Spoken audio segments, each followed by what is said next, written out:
Baik, mari kita langsung telaah sumber yang Anda bagikan kali ini ya. Oke. Kita akan fokus ke buku yang fenomenal ini, Why Nations Fail.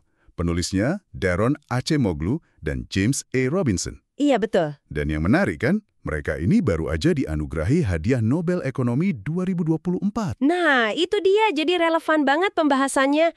Keahlian mereka soal institusi dan kemakmuran negara memang udah diakui lah. Jelas.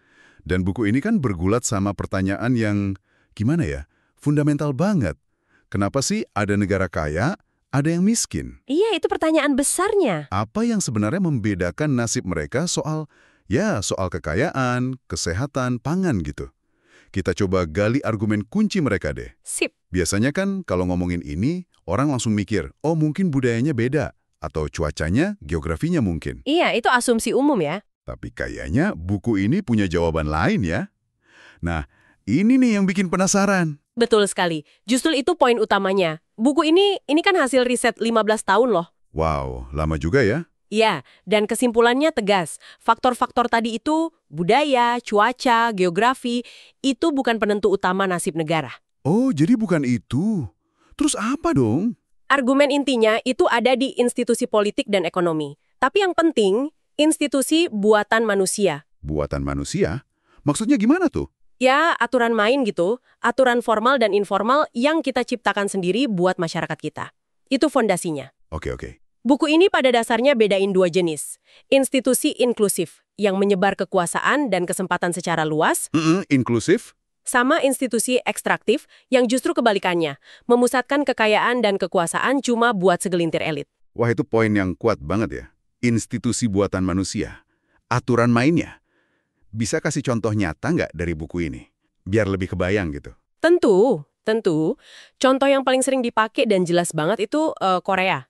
Korea ya. Kita tahu kan, ini bangsa yang secara budaya, sejarah itu homogen banget. Iya. Tapi lihat deh, bedanya nasib Korea Utara sama Korea Selatan. Jauh banget kan? Jauh banget, betul. Nah, setelah mereka pecah pasca perang, itu pilihan politiknya beda. Dan itu melahirkan dua jalur institusi yang kontras banget. Jadi institusinya yang beda ya? Iya, Korea Selatan itu bangun institusi yang, ya bisa dibilang cenderung lebih inklusif, melindungi hak milik, mendorong inovasi. Oke. Sementara Korea Utara, ya kita tahulah, institusinya ekstraktif ekstrim di bawah rezim totaliter.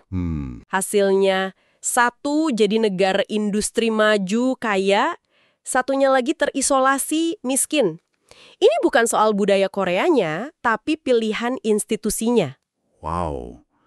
Jadi perbedaan nasib yang sedrastis itu akarnya di pilihan politik dan institusi yang dibangun setelahnya ya?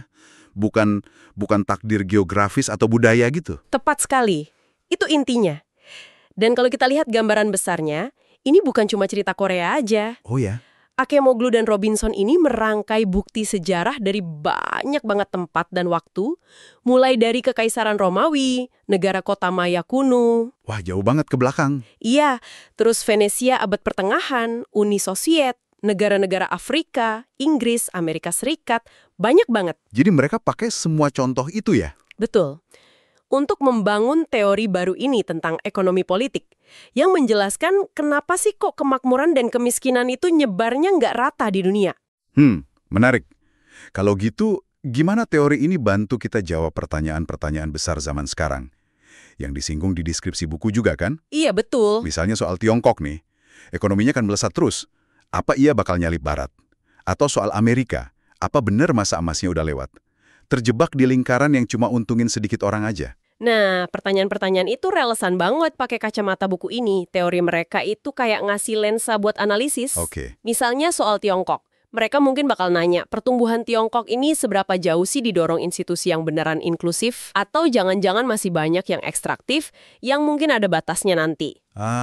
Gitu ya cara mikirnya. Begitu juga soal AS. Analisisnya bakal fokus ke institusinya. Masih cukup inklusif nggak? Atau udah mulai geser ke arah ekstraktif yang bisa bahaya buat kemakmuran jangka panjang mayoritas warganya? Jadi ini bukan sekedar buku sejarah atau ekonomi biasa ya, jelas? Sama sekali bukan. Dampaknya juga lumayan kan? Bukunya jadi bestseller internasional, masuk nominasi penghargaan bergengsi. Iya, banyak disebut buku terbaik juga ya. Betul, ambisinya memang gede, mengubah cara pandang kita soal akar kekayaan dan kemiskinan global. Skalanya sering dibandingin sama karya kayak Guns, Germs, and Steel-nya Jared Diamond. Tapi dengan penjelasan yang beda ya. Iya, fokusnya di institusi buatan manusia ini. Oke, jadi kalau kita tarik benang merahnya nih buat Anda, pendengar kami, poin kuncinya jelas ya, institusi. Aturan main politik dan ekonomi yang kita rancang, kita jalankan. Itu ternyata jauh lebih penting buat nentuin kaya miskinnya negara, dibanding katakanlah lokasi atau budaya. Ini soal pilihan kita sebagai manusia. Betul, dan ini mungkin bisa jadi satu pertanyaan penutup yang penting buat Anda renungkan. Silakan. Mengingat betapa krusialnya peran institusi politik dan ekonomi buatan manusia ini, pertanyaan apa sih yang muncul di benak Anda soal institusi-institusi di sekitar Anda? Di lingkungan Anda atau di negara Anda gitu? Iya juga ya. Menurut Anda, gimana institusi-institusi itu sekarang lagi membentuk atau mungkin ya akan membentuk masa depan Anda dan masyarakat tempat Anda tinggal? Wah, itu refleksi yang menarik banget buat dibawa pulang. Terima kasih sudah menyimak pembahasan kita kali ini.